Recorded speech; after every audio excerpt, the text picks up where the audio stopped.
Good morning, everybody. A very, very, very low volume. Good morning. Keep going podcast, athletes shining a light on mental health. I got George Betevis and the whole gang in the building. Big Dave, you're somewhere in the front of the Airbnb. What's going on, bro? Good morning, Patrick. Yeah, I'm in the front of the Airbnb. Beautiful morning here in Arizona. How we doing? I'm really good, man. I'm somewhere in the backyard next to the basketball hoop. Jackie Tripp, where you at? I'm home today. I'm not on the road, but shout out to Pat and Dave for jumping on 5:30 Arizona time.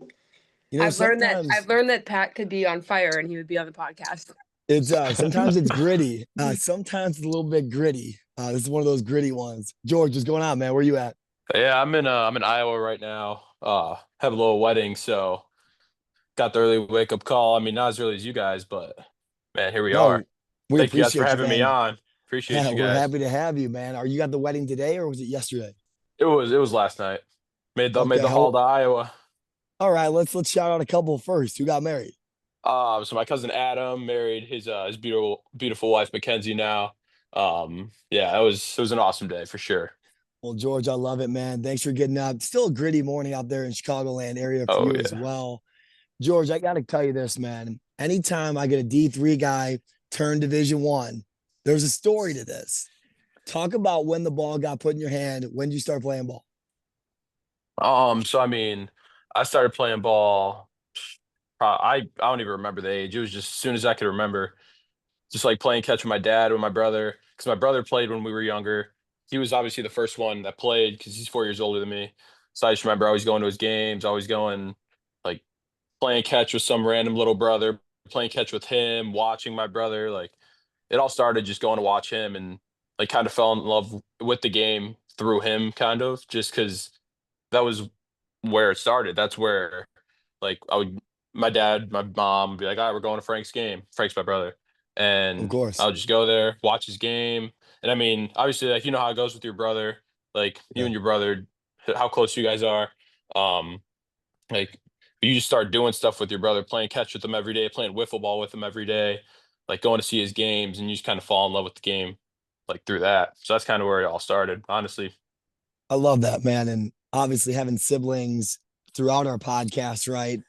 You have those people in your life. It's bigger than that sport. And it shows you life lessons. It shows you that kind of stuff. I love it. Talk about the other side of it, right? More of the, okay, you're going to play ball. Talk about more of the academic focus and maybe the future professional focus for you. Go ahead. Yeah. So, academics was always a big focus. Like with my dad, he was always like, "You're going to school it's for school, and you're playing baseball." Which obviously, as we all know, as athletes, it's kind of hard to put the Right. student athlete more an athlete student sometimes, in season and stuff. But um, so I got my degree, and then now fortunate enough to go to Valparaiso University, Division 1, to play baseball and to get start my master's, which I feel is huge for my career, like past baseball, because obviously everyone has to hang up the cleats at some point. Like you're told you can't play this game at some point. Um, so honestly, I think with the academics, I've been blessed to have taken that seriously and feel that I've gotten the most out of my academics so far. And I feel like even outside of the school part, just playing baseball has set me up for whatever career I go into, just through all the lessons I've learned, all the stuff that I've had to like develop, like traits and stuff like that. Like I feel like that sets me up a lot for whatever job I end up going into after baseball's over. Yeah. And George, remind me, hopefully I have this right. You were JUCO, then Division 3, now Division 1. If you had to talk to a parent out there that's thinking, how the heck is he doing this? Give me your best pitch on JUCO first. Well, I mean, JUCO was the best. JUCO is one of the best times you'll ever have. Obviously, I was lucky enough to get recruited by your brother to Shout go the to kid Harper. out. I That's just rolled over in bet Adam with that guy. O'Malley, Shout the kid out, baby. Yeah, the yeah. man, Adam O'Malley, one of the best people in the world. And shout out him because he's got a new pitching coach job in Florida, which is awesome. Deserves everything. One of the best people ever. But um, yeah, so I got recruited to Harper, and out of high school, I was 150, 155 pounds. Me and my best friend Nick, who's at Benedictine right now, he committed there early, and it was kind of one of those like, all right, I need somewhere to go play where I'm a little bit underdeveloped out of high school. Like I can go to a 4 year and probably not play right away just because I'm underdeveloped, or I can go junior college and really put that work in with a little bit less restrictions, I'd say. Like you can do a little bit more at junior college and develop myself into a player that can go to a 4 year my junior year and play right away. So I would say the message to any parent is like development is on your own, obviously. Like I tell people all the time with junior college, like they can give you the tools, but you have to do it yourself. But I think junior college is one of the best options to go to for especially someone who may not be ready right away to go to a 4 year and play right away. I think junior college is awesome. No doubt. And once again, we talk about gritty, right? This has been a gritty morning for pretty much everybody on the pod. That's your story, man. Like that's who you are. And I love you for that. I want to pass it over to Jackie in 1 second, but from a mental health standpoint, man, talk about this. And I'm going to be honest with you because I had Don Milano on a couple weeks ago. Harper ain't ever been good. Like, did people look at you like, George, come on, dude? Like, you're a good ball player. Like, why are you starting off at Harper? Talk about like the mental health side of that. Cause I know people probably said that. Oh yeah, people. I mean, people said all like people would just be like, "Oh, like Harper." Like, cause obviously the year before I got there, like our class of 21, they'd won 2 games, Right. which obviously is not good. Especially junior college, you play like 50 whatever games. Like 2 wins is not good. And um, so when people would say that to me, I would say, "Okay, how about like." My instant response would be like, "Okay, like." Maybe they're not as good on paper. Obviously, we had a great team my 2 years. Like, obviously, like, we didn't win as much as we had the talent to win, which is, like, unfortunate, but, like, again, this might tie back to my message is, like, I'm playing. I'm going Right. there so I can play and develop, when you're playing every day with your boys and honestly, the mental health side of it, kind of spitball a little bit here, but, like, the mental health side of it is, like, if you're with your boys, you're with them every day. Like you have a good group of guys. Like obviously the losing part isn't fun. Like it never is. But like if you have a good support system around you where you're going to the field every day excited to play baseball, like there's a lot more there's a lot more problems in the world than losing a couple baseball games. You know what I mean? Like obviously you're there to develop and stuff, but like we had such a good group of guys that like people would be like, "You go to Harper," and I'm like, "Yeah, I go to Harper." Like I would kind of flip it. It's like, you know, I mean, I get to go to the field every day with my band of brothers that I go. My best friend was there. I made some of my best friends. My roommate last year went to Harper. I went to somebody from with JT Adams. He went from Harper to Yeah. Benedictine. That's been my guy. Like I met some of my best friends at Harper. So it's like when people would be like, "Oh, you, like go to Harper." No, I went to Harper. Yeah. I'm gonna go to Jackie. We're cooking now, by the way. I'm gonna go to Jackie in a second, but like I'm gonna butcher the quote. Sometimes people only see us where we're at and like not what we had to do to get there. I think there's a misconception, man. Like, yeah, everybody's liking the Valpo post and commenting and saying how proud they are of you. They weren't in the gym at 5 a.m. They weren't at Harper College when they won 2 games. They weren't at Benedictine when Benedictine was a middle of the pack Division 3. You guys are playing in the national tournament. You know, it's like I think it's crazy to see you grow, but not only that, but the people around you. Jackie, go ahead.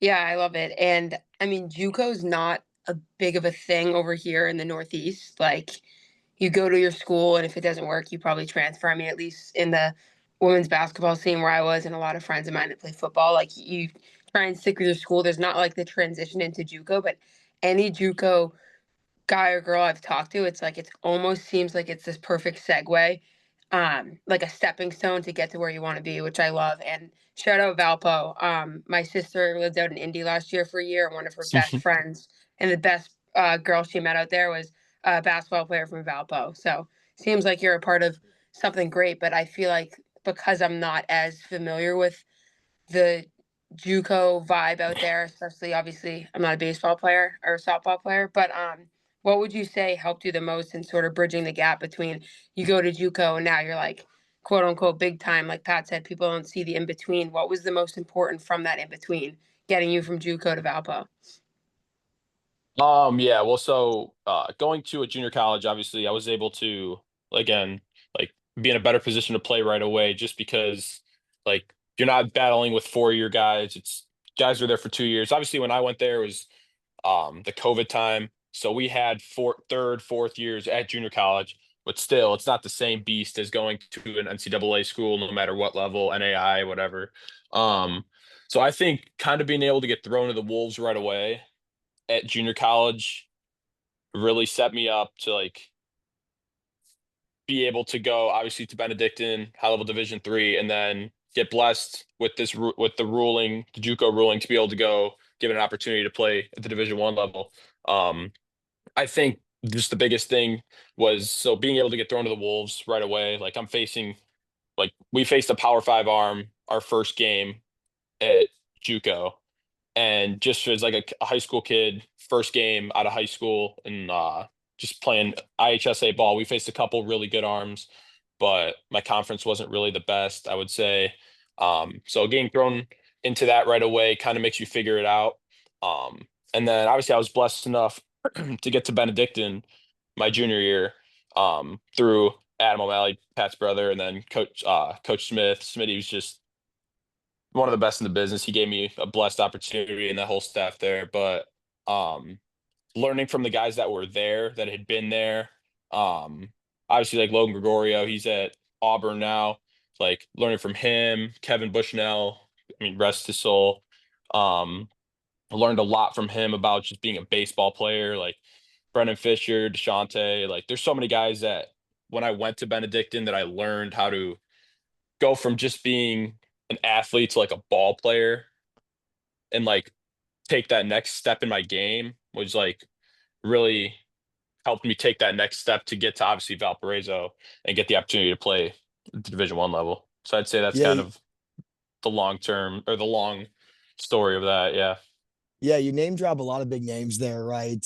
And George, honestly, I don't think I ever told you this, and I told Adam, obviously. I watched you play one time, dude. Like one time in all this, and it That's was it. this past year. That's it, dude. In the Yeah. I NAC feel in like the you've been to NAC like a tournament, bunch of them. I haven't, and I that's on me. Honestly, my job's crazy with this, some of the Oh, scheduling yeah. stuff. No excuse. I watched you play in the NAC tournament this year, and I told Adam, I go, I gotta have this kid on. I gotta have this kid on the podcast. But my question for you is: you mentioned guys like Fisher and DeShante and these guys. What do you want your teammates to remember you for? Um, I would say if not anything, I would want my teammates to remember me for being like obviously a good teammate. I think that's the most important thing of being a teammate, is being a good teammate. Like everyone remembers the bad teammate because they were a bad teammate. You know what I mean? Like I hope, like I was like last year being a senior, like not knowing if it was my last year, like I really wanted to like I wanted to make an impact on the younger guys, especially. Like we didn't have that many. We had 5 freshmen last year at Benedictine. But like if I can make an impact on my teammates, which is another thing that I learned from the year before, like Ryan Dobeck, one of the best teammates I've ever had, Anthony Lenza, like those guys really opened my eyes to show me what takes someone from a teammate to like being family in that dugout. And like that's the one big thing that I want to like on and off the field, like for them to be like, you know what, like George is a good teammate. George was always there for me. He was he was a good human. That's the biggest thing. Like obviously like your skill, baseball skill only takes you so far in life. And obviously depending on how well you can hit that white ball or how well you can throw that white ball, like people remember you for that. But I feel like the being a good person, like picking somebody up. Someone will remember you picking them up over that go ahead home run in the 9th inning or something. You know what I mean? I do. And I'm going to kick it over to Jackie. I have heard you the mailbag because Dave's on the move.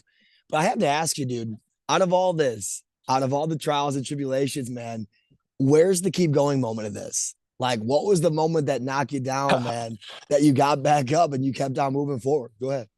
So I was thinking about this for, I mean, the whole week. I appreciate you being And prepared, man. I appreciate you thinking about and it. I was waiting for this question. I was like, I know this question is coming. Yeah. So I kind of had a mini one this year, and then my main one. I don't want to go on a ramble, but I'll be quick with the. So No, this don't year, be, man. obviously, This is your moment, man. Don't be. Go ahead. so this past year, I started off the season. I was 0 for my first 17. So I'm pretty sure it was my first 5 games, 4 games, and then part of the fifth or the sixth. I forget the math, whatever. Um, and um, my buddy Nick, we were in our Florida house, and I was just crashing out after the one game, and I was just so in my own head. I was like, like it's my senior year. Like mentally, I was like going 1,000 miles an hour just because like I was feeling good, just wasn't getting the results. And one of my keep going moments that made me have such a good year last year was just thinking about like just going out there and just playing. Like that was one of my keep going ones. It was like I was struggling. That was the worst I struggled in my career.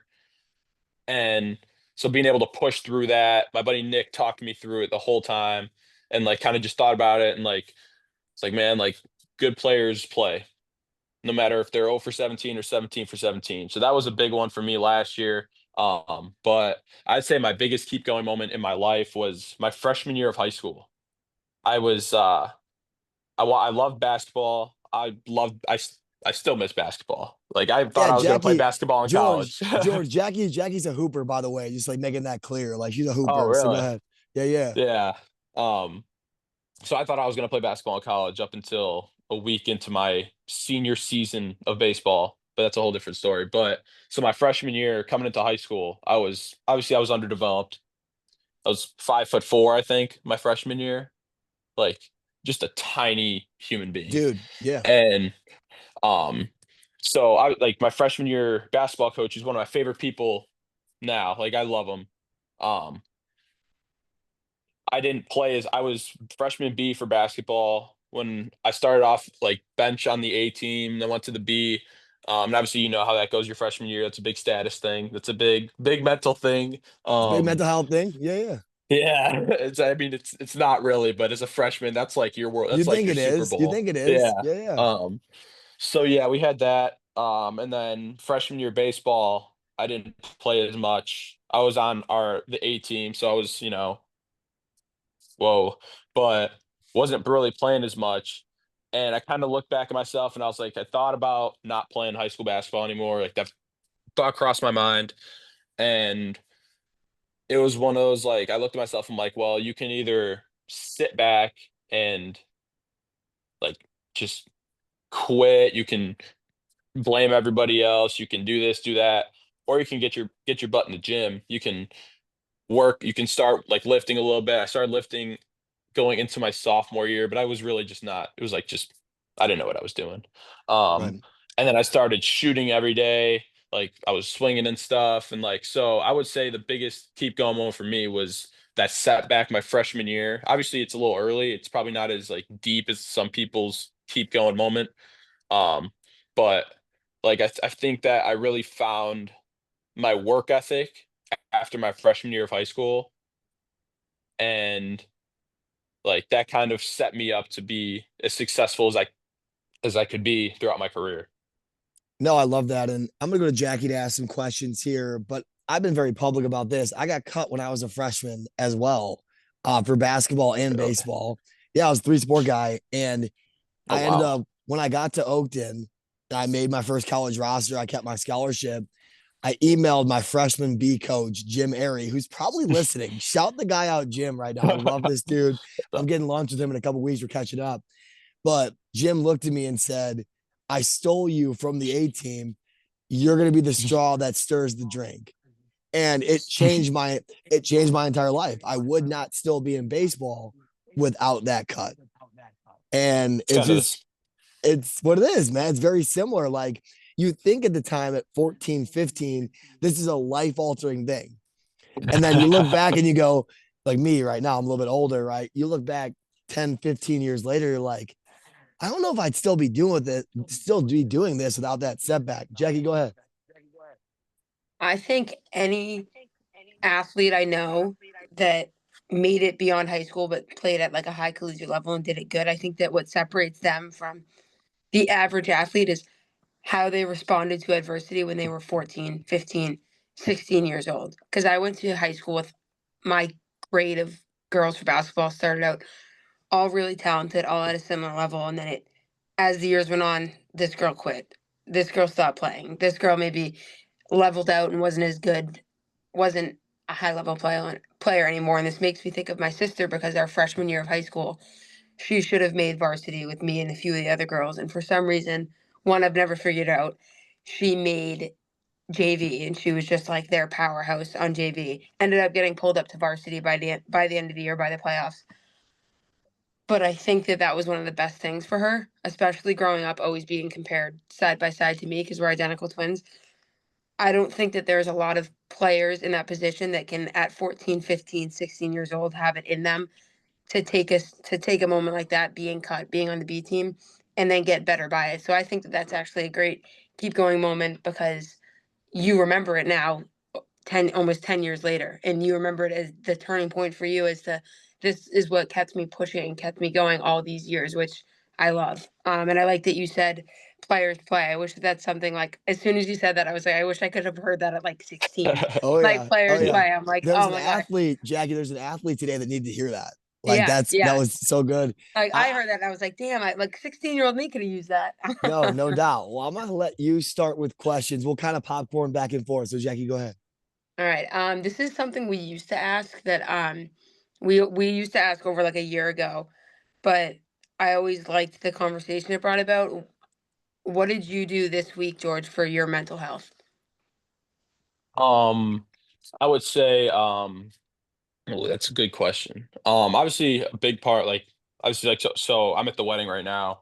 Um, I ended up missing one of our inner squads to come to this wedding. Just like it was a really close relative, and um, it was one of those like weddings that you go to. You know what I mean? Like Yes. you like, Yes.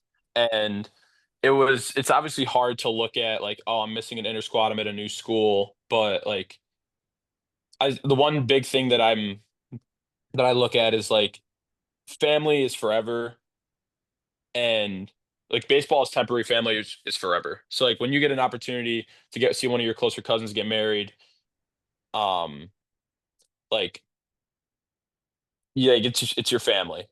Like you know what I mean? So I think that's a big thing, just being there with my family, seeing everybody here, um, everybody supporting my cousin Adam, which is awesome. Um, I would say, yeah, that was a big like I sat back yesterday at the wedding and I was like, you know what? Like this is what this is what life is. You know what I mean? Like you sit back, you Yeah. see your cousins over here, your cousins over here, like everyone's happy, and it's like even if you're struggling a little bit in baseball, like fa- family will always be there. Family will always be there to. They don't care if you're slumping. They don't care about this. It's just, you know what I mean? I do. You better get the clip hot on that one, Jackie, because that's fire. I love that answer. I love that answer. All right, mine's a little bit outlandish. I had a couple questions in mind. I'm going to Oh say yeah, screw bring it. it on. I'm going to say screw it and just go with top of my head. You mentioned Nick a bunch, man. Nick is your guy. Oh, Like you and Nick are like Bass Bros, man. I watch you guys play. It fired me up a couple months ago in the tournament. Talk about Nick and what he means to you. so I mean, yeah, like he's one of the people I've known the longest in my life. We've played baseball growing up. Like there's pictures of us standing in the national anthem line when he had braces and goggles, and I had two front teeth missing. Like it's something that we played growing up. Like our families are friends. Like he lives 5 minutes away from me. Um, so we obviously played growing up all the time. Like pretty much all but maybe like 1 or 2 years, I'd say. Yeah. Um, and so we got to high school, obviously played in high school, like, and then I'd say junior year COVID is when like me and him really started to like get after it. Like we would go, we had one of our assistant coaches at Bartlett. He played at Coastal Carolina. Shout out Coach Jake. I don't know if you'll be watching this, but Shout the boy out, coach. I see you walking. he's Let's the go. man. He's the man. So he would go to the field with us every day. Our high school coach, I'm pretty sure you know Coach Baum. You've heard the Oh, name. another legend. Another Like legend. If the you know like the Midwest baseball, you know Coach Baum. Yeah, go ahead. Hey, He's one of the best. I wouldn't be here without him. I know Nick would say the same thing. He was a blessing, and he was when he took over at Barlett, he was a blessing, Oh yeah. just for what he did with recruiting and development and stuff. But we started working every day. We started lifting every day. When we started lifting more, we started figuring out what we were doing, and then to be blessed enough to play college baseball with him was unbelievable. Like we're going to Harper to go play. Like I remember the days we'd wake up, go to practice, after practice, go to the gym, after the gym, go home, repeat. Like we'd go to the gym at like 5 o'clock after baseball, dead tired, like just because we knew we needed to lift, we knew we needed to get stronger, we knew we needed to get faster. So like we would just every day it would be me and him. He'd pick me up. His house, main road of you grew up in Hanover Park, Barrington Road. Exactly. Yep. Oh yeah, so he would pick me up. We'd go down Barrington Road, get to Harper, do our business, come back. We lift at the LA Fitness on Barrington Road. I'm sure you know, right by the Mm-hmm. across the street from Menards and stuff. You got it. Lift there, go home, repeat. So I mean, then he obviously went to Spalding University, didn't work out, came to Benedictine last year, and like just to play last year with him was just so special. Um, to be back with my guy, like The boys are it's back, just like George. The boys are yeah, back. obviously like I wouldn't be where I am. I wouldn't have been nearly the player I am, the person I am without him. Like there were probably days where I spent more hours with him than with my Yeah. family between Yeah, playing confirmed. baseball. Like, so yeah, I mean, he's a blessing. He's a dog. I can't wait. I told him I'm like, go be an All-American. Go be an All-American this year. Why not? Like there's nothing stopping you. Yeah. Um, It's a beautiful so thing. I'm excited to see what he does. And yeah, it was just a blessing to have someone like him, and like his family's great. Like our families are friends. Like just him and his family. Just I don't know. It's just a blessing to have someone like that you can go through every step of college baseball with. Like I went through every single step of college baseball with him, and Yeah. we worked out every winter. Like when he was gone that one winter, we worked out every single day. We have worked out every single day since our freshman year. So it's just Yeah. it's Yeah. awesome. He's the man. I'm gonna hit you with something too, and I'm gonna have Jackie ask one more question. There was a time, this has to be 4 or 5 years ago now, where I walked into play ball with Adam, and you and Nick were in the cage. I didn't know you that well. You didn't know me that well. And I left that day and I looked at Adam. I said, they're not ready yet, but there's something there with those two. And I do this for a living, George, right? Like this is what I do. And I'll never forget. We were driving the Ford Escape, leaving play ball, and I was like, dude, I wonder where those boys are gonna end up. And now I sit here with this gorgeous freaking sunrise here out in Scottsdale, That's having this unbelievable. conversation with you, and you earned it, man. Like you earned all the good things that are coming for you. And same thing with Nick. Go ahead, Jackie. One more. Spot on, Pat. Last question I'll ask is probably because I enjoy reading and obviously listening to podcasts and doing it. Is there any books, podcasts, maybe a movie, quote that's helped guide you or that has inspired you along your journey? Ooh, a quote. A quote, a quote. I would say I read one big thing before I dropped the quote is like like the book Kobe Bryant wrote.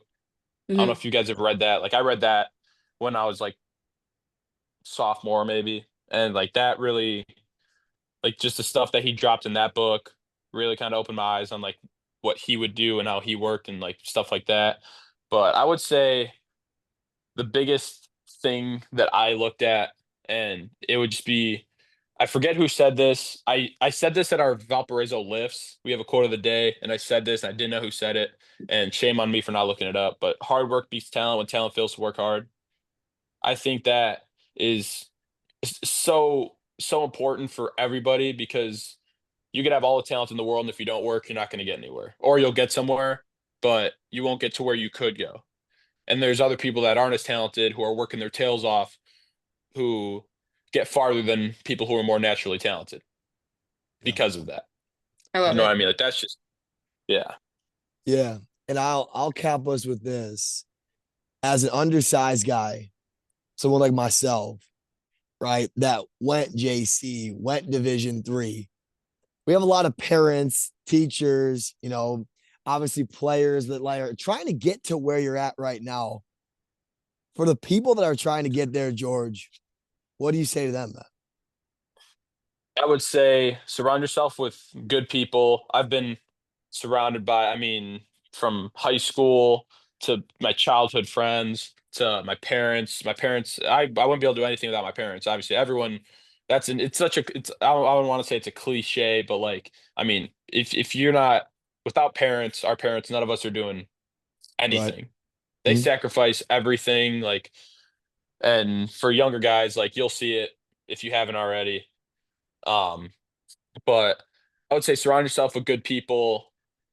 Always take, if you think you should do an extra rep, do it. If you think you should, like you should, like, I feel bad when I don't do something to get better. And I didn't really notice that until like my sophomore year of college. It was just like one of those, like, I have this feeling when I take an off day. Like, put the work in, surround yourself with good people, and the rest will take care of itself. It's if you put the work in, if you do everything you can do, and you surround yourself with the right people, like, it may not work itself out right away, but it will. Like, and you'll look back on it and you'll be like, man, like, I'm blessed. And at the end of the day, we are all blessed. We're all in good health. We're all, like, I'm able to play the game of baseball. You're able to do the podcast and stay around the game. Like, Amen. it's Amen. it's a lot of there's a lot of blessings that people don't really think about until it's over, until they're done playing, till they're done with this. Like, that's another thing to say. Obviously, it wasn't part of your question, but looking back, obviously, like, this is my last year of college baseball. I got blessed with an extra year. Like, realize how blessed you are to play this game and be thankful to play this game every single day. And when you do that, it'll open your eyes. That's one thing your brother told me. Your brother told me, he said, "Man, you just got to go out there and enjoy playing the game, and the struggles will take care of themselves."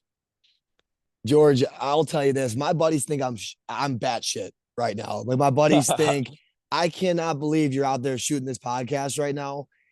And the people that get it, get it. Like, when you love this stuff, dude, when you love baseball, when you love basketball, when you love the mental health to get to know people, there's a lot of beauty in that, man. And this is not an underdog story.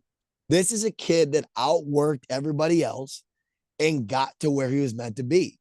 And God willing, George, you're going to go out there and play your last year. And, if you go out there and hit 400, if you go out there and struggle, whatever, you're here for a reason, man. I love this today, man. Jackie, cap us out.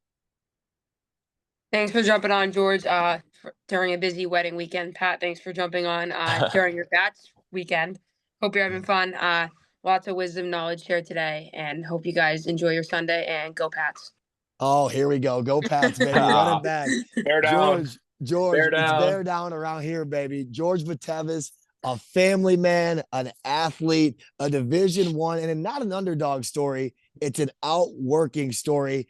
Run this back. Take some notes. This is the Keep Going podcast, sponsored by Me Too We LLC. I hope everyone has a great rest of their weekend. And above all else, keep going, everybody. Thank you, guys. Keep going. Yes, sir. Thank you for having me on again.